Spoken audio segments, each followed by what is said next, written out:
গ্রেফতার হয়েছেন কিন্তু এখনো বেপরোয়া জয়ন্ত সিং।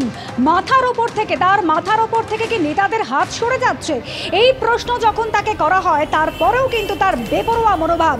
তিনি বলছেন ওদেরই জিজ্ঞাসা করুন, কিছুই দেখিনি, কিছুই জানি না। এখনো নিরুত্তাপ জয়ন্ত সিং। তোমার একটা ভাইরাল ভিডিও হয়েছে কালকে, কি বলবো তুমি? কালকে একটা ভাইরাল ভিডিও হয়েছে, তোমার একটা ভাইরাল ভিডিও হয়েছে। পলিটিক্যাল লিডাররা সরে যাচ্ছে কেন? পলিটিক্যাল লিডাররা সরে যাচ্ছে কেন? ওদেরকে জিজ্ঞেস করুন। হ্যাঁ, ওদেরকে জিজ্ঞেস করুন কে সরে যাচ্ছে।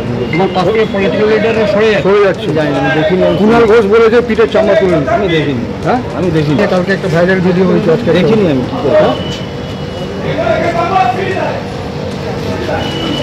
জানেন, তাহলে কি তোমার মাথার উপর থেকে হাত তুলে নিচ্ছে সবাই? মাথার উপর থেকে সবাই হাত তুলে নিচ্ছে কি? যে জয়ন্ত সিং এর এত দাপট, সেই জয়ন্তের উত্থান হয়েছিল কিভাবে? দুধ বিক্রি থেকে দাদাগিরি। 2018 থেকেই জয়ন্তের উত্থান হয়, দাবি কামারহাটি প্রাক্তন সিপিএম বিধায়ক মানস মুখোপাধ্যায়।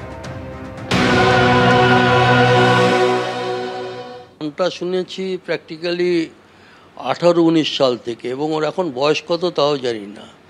18-19 সাল থেকে উত্থান হলে তার বয়স কত হবে? ওর ভাইকে আমি চিনি যে ফুটবল খেলে। 18 শেষ দিক থেকে 19-এর গোড়ার দিক থেকে বেশি নাম শুনেছি, এবং এই নাম শোনার পর থেকেই পরে দেখলাম এরা সমস্ত জায়গায় বিভিন্ন জমি জমা এসব কাণ্ডের সঙ্গে জড়িয়েছে। এবং 21-এর পরে এরা 22-এ লোকসভার বিধানসভা পৌরসভার ভোট, আমার নিজের মনে আছে 8, 11, 12 এই 3টে ওয়ার্ড তার ভোট লুট করলো। তারপরেই আর একটা ভোট লুট করলো ওরা 23 সালে। কামারহাটি পৌরসভার এমপ্লয়িজ ইউনিয়নের একটা কোঅপারেটিভ ইলেকশন ছিল, সেই ভোটটাও তারা লুট করলো। আর এদের যেটা কাজ ছিল আমি দেখতাম, এবং প্রমোটাররাও করাতো, বিভিন্ন প্রমোটাররা, যে জমি জমা কিনলে পরে সেখানে যদি কোনো ডিসপুট হতো, সেই ডিসপুট হলে পরে সেই ডিসপুটে কোনো ভাড়াটে তুলতে হবে, কেউ উঠছে না তাকে তুলে দিতে হবে, এদেরকে ব্যবহার করত।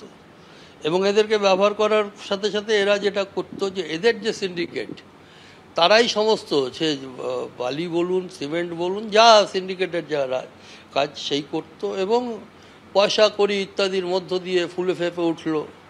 এবং রাজনৈতিক নেতারা, বিশেষ করে তৃণমূলের নেতারা, তাদেরকে শেল্টার দিল।